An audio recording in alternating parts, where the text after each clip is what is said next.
14h-16h, Brigitte Lahaie, Sud Radio. Avec Didier Leroux qui est avec nous à l'occasion de la ressortie de ce livre Père-Fille, une histoire de regard aux espaces libres. Delphine est avec nous. Ce qui est intéressant dans le témoignage de Delphine, Didier Leroux, c'est qu'on voit bien ce besoin d'idéaliser le père au départ, et puis ensuite la réalité qui la rattrape. C'est forcément très violent pour le psychisme d'une femme, tout ça. Oui, tout à fait.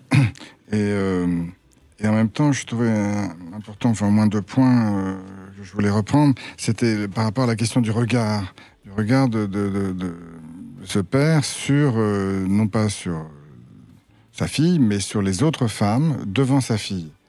Et que ça, je trouve que c'est très important parce que un regard de désir, ça se voit. Dans les yeux d'un homme, dans les yeux des femmes aussi, bien sûr, hein, mais ça se voit. C'est-à-dire que c'est pas seulement les paroles, les attitudes, etc., mais dans le regard, ça se voit.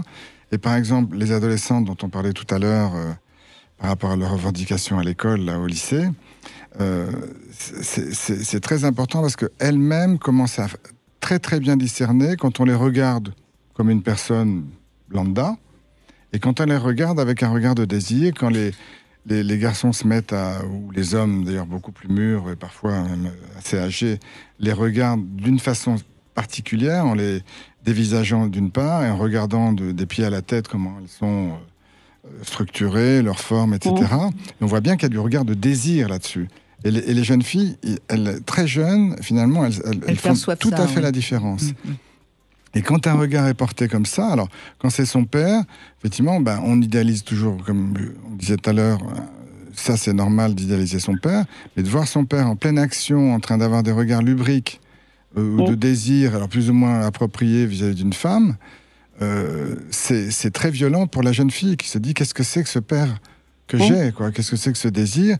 Et puis l'autre chose extrêmement violente, c'est l'histoire de la carotte, quoi. Et ses paroles, alors je sais pas s'il était énervé ou si il avait bu un petit coup de trop, ou je sais pas, mais peu importe. La question, c'est que c'est d'une violence rare, et surtout, on voit bien qu'en plus, même si c'est soi-disant une plaisanterie, c'est l'intrusivité de cette remarque et le côté sexuel sale, dégoûtant. C'est pas du désir, c'est juste de l'humiliation, quoi. Oui, j'en ai pris conscience après coup, hein, même certains de ces comportements où je faisais partie de ces jeunes adolescentes qui avaient des formes, qui ont eu des formes voluptueuses, on va dire, assez tôt, et il avait pour plaisir de le présenter ou de rigoler avec ça.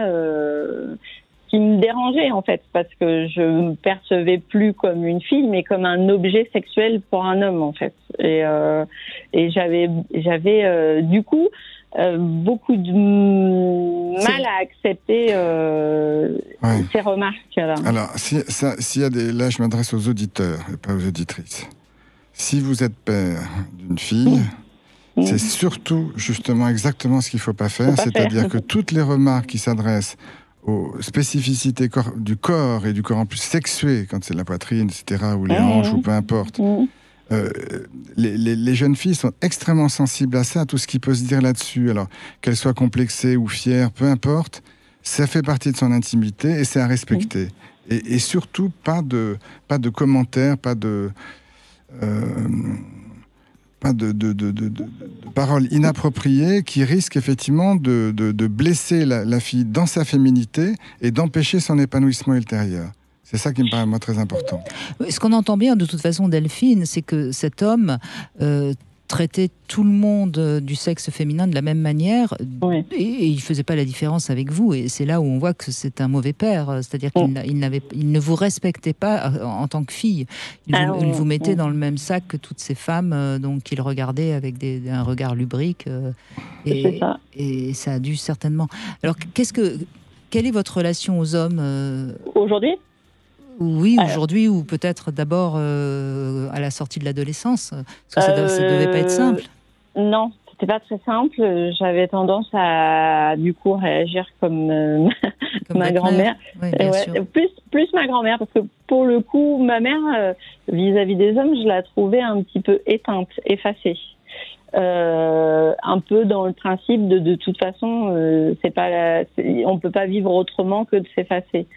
Plus ma grand-mère où j'allais au combat, je revendiquais et je m'affirmais. Je voulais pas être traitée. Alors là, traitée comme un objet, pour moi, c'était le comportement ultime à ne pas avoir. Ce qui était plutôt une bonne attitude de défense, finalement, par rapport à votre vécu. Oui. J'avais compris qu'il fallait que je montre les dents pour ne pas Pour ne pas être un objet sexuel. Ouais.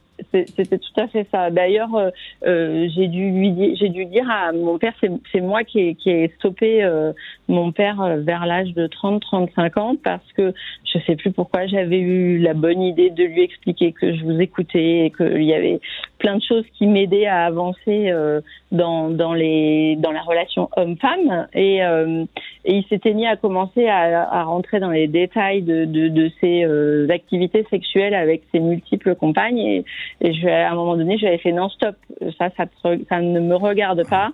Tu gardes ça pour toi, c'est ton intimité. Moi, j'ai la mienne, je viens pas te la raconter, donc on arrête là. Mais il avait fallu que je me fâche pour qu'il l'entende. Mais ça, c'est important que effectivement vous avez pu faire ça, c'est-à-dire arrêter cette logorée et ces propos qui sont déplacés. C'est pas aux parents de raconter leurs histoires sexuelles à leurs enfants. Et encore plus quand c'est un sexe différent.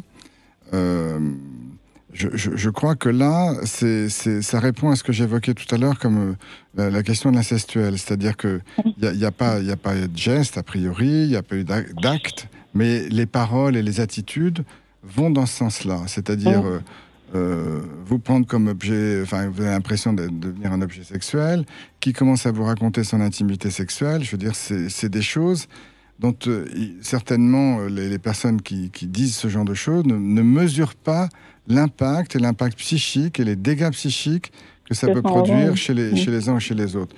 Alors vous avez eu quand même effectivement une réaction tout à fait adaptée de lui dire mais non, moi je veux pas entendre ça, ça me regarde pas, etc.